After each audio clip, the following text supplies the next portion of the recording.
Hello नमस्कार, कैसे हैं आप लोग। चलिए, आज हम लोग इस वीडियो में पढ़ेंगे आईयूपीएसी नामिनक्लेचर के लिए कुछ इम्पोर्टेंट क्रियात्मक समूह और उनकी वरीयता श्रेणी की बात करेंगे। तो चलिए स्टार्ट करते हैं आज का टॉपिक।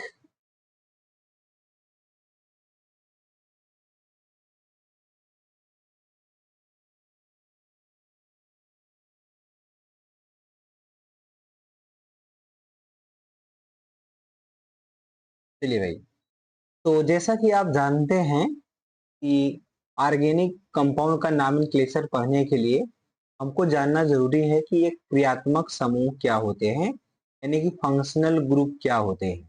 ठीक है, जैसे हम लोग समझते हैं कि जो कार्बनिक यौगिक है इसके बारे में। अब कार्बनिक यौगिक के दो भाग होते हैं। कितने भाग होते हैं? दो भाग। एक आप देखेंगे तो कार्बनिक यौगिक में लगा हुआ होता है एल्किल समूह। क्या लगा होता है? एल्किल समूह लगा होता है, जिसे हम आर से क्या करते हैं? रिप्रेजेंट करते हैं। दूसरा उसमें लगा हुआ है क्या? यक्स। यक्स का मतलब यहाँ पर क्या है? क्रियात्मक समूह है। ठीक है, तो आप कार्बनिक यौगिक के दो भाग आपको मिल गए। एक तो मिल गया आपको एल्किल समूह, और दूसरा आपको क्या मिल गया? क्रियात्मक समूह। एल्किल समूह के बारे में मैंने आपको बताया था। एल्किल समूह क्या होते हैं, इसको आप आर से प्रदर्शित करते हैं। और पीछे मैंने आपको बताया था ये CnH2n+1 फार्मूला वाले क्या होते हैं? ये ग्रुप होते हैं। ये मिलते कहां से आपको? जब किसी एल्केन से एक हाइड्रोजन को निकालते हैं तो आपको एल्किल समूह क्या होता है? प्राप्त होता है। ठीक है ना, आपको एल्किल समूह प्राप्त होता है। अब देखिए जरा कि एक क्रियात्मक समूह हमको जानना बहुत जरूरी है। क्रियात्मक समूह क्या होते हैं? क्रियात्मक समूह किसी ऑर्गेनिक कंपाउंड यानी कार्बनिक यौगिक में लगा हुआ वह समूह होता है जो उस यौगिक के रासायनिक गुण का प्रदर्शन करता है। यानी यौगिक का जो रासायनिक गुण होता है वो उसके क्रियात्मक समूह पर ही निर्भर करता है। जैसे सिरके में उसका स्वाद अलग है, एल्कोहल अलग है ना, उसका गुण अलग होता है। एल्डिहाइड का गुण अलग है, ईथर का अलग है। तो क्यों है? क्योंकि उसमें अलग अलग क्रियात्मक समूह पाए जाते हैं। उनकी क्रियात्मक समूहों में भिन्नता के कारण ये यौगिक विभिन्न गुणों को क्या करते हैं? भिन्न भिन्न गुणों को ये रखते हैं। ठीक है, अब बात करते हैं, है ना। तो किसी भी कार्बनिक यौगिक का जो गुण होता है, प्रॉपर्टीज होती है, उसके क्रियात्मक समूह पर निर्भर करता है है ना। यानी उसका जो गुण है डिपेंड किस पे करेगा? उसके क्रियात्मक समूह पर। अलग क्रियात्मक समूह अलग गुण, और अलग अलग क्रियात्मक समूहों वाले कार्बनिक यौगिकों का रासायनिक गुण अलग अलग होता है। आपको पता है, अगर क्रियात्मक समूह क्या होगा? अलग अलग होगा, तो यौगिक का गुण भी क्या होगा? अलग अलग होगा। आगे अब हम लोग यहाँ समझेंगे, बहुत ही इंपॉर्टेंट चीज है कि विभिन्न क्रियात्मक समूह तथा आईयूपीएसी नामकरण के लिए उनकी वरीयता, है ना। आईयूपीएसी नामकरण जैसे आप कहते हैं international union of pure and applied chemistry, है ना। तो यानी इंटरनेशनल नाम होता है किसी भी ऑर्गेनिक कंपाउंड का। तो हम लोग उसको जानने से पहले थोड़ी सी बातें करेंगे तरह तरह की क्रियात्मक समूहों की, और साथ साथ उनकी वरीयता। जब आप पीएचडी नाम लिखते हैं तो किसको गिनती में कहां से शुरुआत करें, मतलब पहले कौन आएगा गिनती में, किसको आप प्रियोरिटी दोगे। आपको यहाँ पर फंक्शनल ग्रुप जानने हैं, क्रियात्मक समूहों के बारे में जानना है, और उनकी प्रियोरिटी के बारे में जानना है। उनकी प्रियोरिटी के बारे में जानना है। ठीक, उनकी प्राथमिकता कौन आईपीसी नोमेनक्लेचर में पहले गिना जाएगा। ठीक है, चलिए आज बहुत ही इंपॉर्टेंट टॉपिक आज का रहने वाला है। हम बात करेंगे क्रियात्मक समूह की, उनकी संरचना की, पूर्व लग्न की, प्रीफिक्स की, अनुलग्न की, सफिक्स की। ठीक है, अब पहला सबसे पहले नंबर पे कौन आता है? कार्बोक्सिलिक अम्ल आता है। कार्बोक्सिलिक अम्ल की संरचना क्या होती है भाई? COOH होती है, या इसको आप ओपन करके लिख देंगे तो C double bond O single bond O single bond H, इसको इस तरीके से आप लिखेंगे। इसका जो पूर्व लग्न है किसी नाम के लिए, इसका जो पूर्व लग्न होता है क्या होता है? कार्बोक्सी। अनुलग्न क्या होता है? ओइक अम्ल। और दूसरा है आपका सल्फोनिक अम्ल, इसको आप SO3H से लिखते हैं, SO3H लगाते हैं लेकिन समूह में। या इसको ओपन कर देंगे तो H2SO4 के जैसा स्ट्रक्चर आपको दिखेगा, है ना। इस तरीके का स्ट्रक्चर आपको यहाँ पर देखने को मिलेगा। इसका पूर्व लग्न सल्फो होता है और इसका अनुलग्न क्या होता है? सल्फोनिक अम्ल। यानी कि प्रीफिक्स आपका सल्फो है। प्रीफिक्स आपका क्या है भाई? सल्फो है। और आपका जो सफिक्स होता है वो क्या होता है, सल्फोनिक एसिड। ये क्या है आपका, सल्फोनिक एसिड होता है। ठीक है, अब तीसरे पे आते हैं, तीसरे नंबर पे आता है एनहाइड्राइड। ये क्या होता है भाई, एनहाइड्राइड। अब एनहाइड्राइड में आप देखेंगे तो ये सीओ समूह होता है और इसका होल ट्वाइस है और क्या लगा हुआ है, ओ। यहाँ पर मैंने इसको ओपन करके बनाया है ना। दो बार क्या होते हैं, सी डबल बॉन्ड ओ होते हैं और एक क्या होता है, ओ दोनों से ये लगे होते हैं। इनको एनहाइड्राइड बोलते हैं। इनका कोई प्रीफिक्स नहीं है, इनका अनुलग्न क्या है यहाँ पर, ओइक एनहाइड्राइड। क्या होता है, ओइक एनहाइड्राइड, इसका क्या होता है, अनुलग्न ओ, अनुलग्न होता है। ठीक है, अगला चौथे नंबर पे आपको मिलेगा एस्टर। ईस्टर मिलेगा, ईस्टर में आपको C double bond O single bond O R है ना यहाँ पर, यानी कि यहाँ पर भी आप देखेंगे तो आपको आर ही मिलेगा। यहाँ पर क्या मिलेगा, आर। तो यानी कि एक, यानी यहाँ पर आप देखेंगे और यहाँ पर आर दोनों क्या होते हैं, एल्किल समूह। यानी इसमें आपको यहाँ पर एस्टर में ये वाला समूह आपको देखने को मिलेगा और दोनों तरफ क्या लगे होंगे, एल्किल समूह लगे हुए होंगे।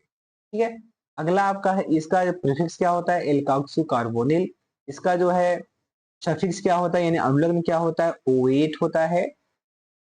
ठीक है, पांचवें नंबर पे आपको मिलेगा ओइल हैलाइड और इसको कैसे लिखेंगे आप, यहाँ पर C double bond O single bond X या सी ओ एक्स भी लिखा रहता है, ये ओपन फॉर्म में है। इसका पूर्वलग्न होता है हेलोकार्बोनिल, अनुलग्न यानी सफिक्स होता है ओइल हैलाइड। एमाइड अगला नंबर आता है, कौन आता है भाई, एमाइड। एमाइड में देखेंगे तो आपको मिलेगा यहाँ पर C double bond single bond NH2, ये आपका CONH2 होता है। तो आप CONH2 भी ले सकते हैं। ये एमाइड समूह है, इसका पूर्वलग्न यानी कि प्रीफिक्स होता है कार्बामोइल। इसका प्रीफिक्स क्या है, कार्बामोइल। ठीक, इसका प्रीफिक्स है। एमाइड इसका क्या होता है, सफिक्स होता है। अगला है सायनाइड। अगला क्या है, सायनाइड। इसको CN से लिखते हैं या ओपन करके लिखेंगे तो single bond C triple bond क्या हो जाएगा, N।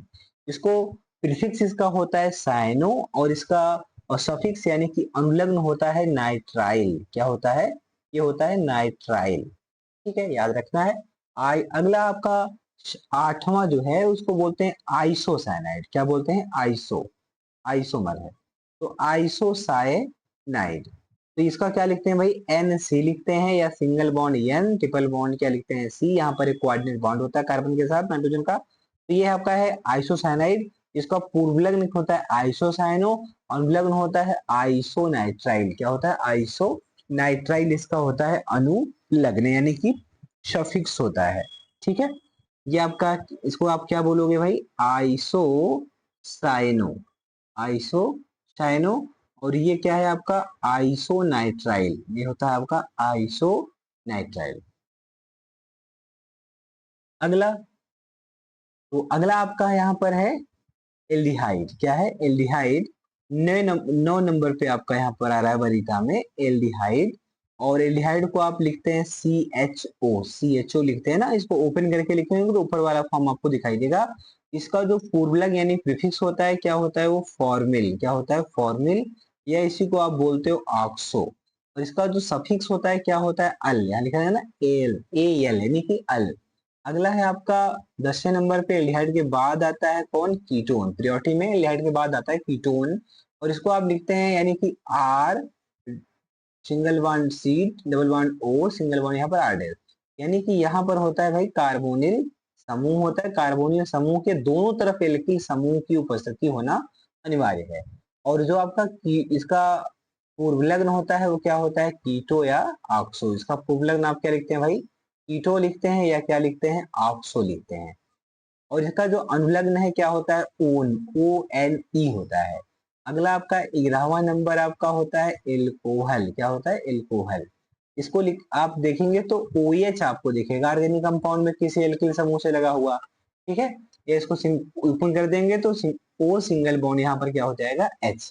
इसका पूर्वलग्न क्या होता है, हाइड्रोक्सी। क्या होता है, हाइड्रोक्सी। और अनुलग्न क्या होता है, ऑल OL।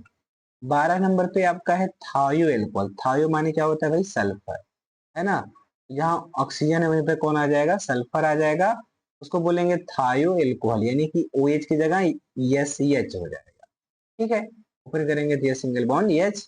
ये आपका क्या होता है भाई, थायो अल्कोहल। तो आप बोलते हैं थायो हाइड्रॉक्सी, इसका क्या होता है प्रीफिक्स थायो हाइड्रॉक्सी, और निलग्न क्या होता है, थायोल होता है। क्या होता है, थायोल। 13 नंबर पे कौन आता है, एमीन। कौन आता है यहाँ पर, एमीन। और इसको लिखते हैं किससे, NH2 से लिखते हैं। और इसका पूर्वलग्न क्या होता है, एमीनो। और निलग्न क्या होता है इसका, एमीन। क्या होता है, एमीन होता है, AMINE।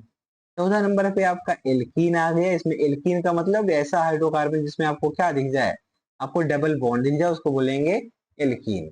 और इसका जो प्रीफिक्स है वो क्या होता है, इनिल। क्या होता है, इनिल, है ना, इनिल है। सफिक्स क्या होता है इसका, इन।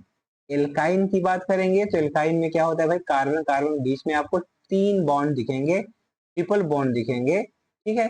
और इसको क्या लिखते हैं आप, वाइनिल यानी आइनिल, है ना। यहाँ पर वाई से स्पेलिंग शुरू होती है, YNYL, है ना, आइनिल बोलते हैं। इसका जो सफिक्स है क्या होता है, वो आइन होता है, YNE होता है, ठीक है। ये तो हो गए विभिन्न क्रियात्मक समूहों की बात। एक बार फिर से हम लोग देखते हैं नंबर 1 पे कौन आता है ना। नंबर 1 पे कौन आया यहाँ पर, नंबर 1 पे आता है कार्बोक्सिलिक, दूसरे पे सल्फोनिक, तीसरे पे एनहाइड्राइड, चौथे पे आपका आता है एस्टर, पांचवे पे आता है ओइल हैलाइड, छठे पे आता है एमाइड, सातवें पे आता है साइनाइड, और उसके बाद साइनाइड के बाद आइसोसाइनाइड, फिर एल्डिहाइड के बाद कीटोन, फिर एल्कोहल, फिर थायो एल्कोहल, फिर एमीन, फिर एल्कीन। एल्कीन के बाद क्या आता है आपका, एल्काइन आता है। ये हो गए क्रियात्मक समूह और उनकी वरीयता की बात। मैंने आपको प्रीफिक्स और सफिक्स भी बताए। अब थोड़ा सा आगे हम लोग बात करते हैं इसके बारे में कि जो निम्न क्रियात्मक समूहों की कोई वरीयता नहीं होती है, इनका क्रम वर्णमाला के क्रम के अनुसार होता है। जैसे कुछ बातें बताई गई आपको, जैसे आपका नाइट्रो समूह है, नाइट्रो समूह वरीयता श्रेणी में नहीं है, ठीक है। अभी एन से शुरू होता है तो ABCD में क्या होगा, तो ये जो इसका एन से आएगा तो उसको हम क्या करेंगे, नामेक्लेचर करेंगे, ठीक। पहले हम जो ऊपर वरीयता श्रेणी दी गई उनमें से कोई आता है, पहले हम उनको वरीयता देंगे, उसके बाद हम इनको वरीयता देते हैं, ठीक है। अब संरचना की बात करें तो ये आपका सिंगल बॉन्ड NO2 होता है, यानी कि single bond and double bond O इस तरीके से आपका होता है NO2।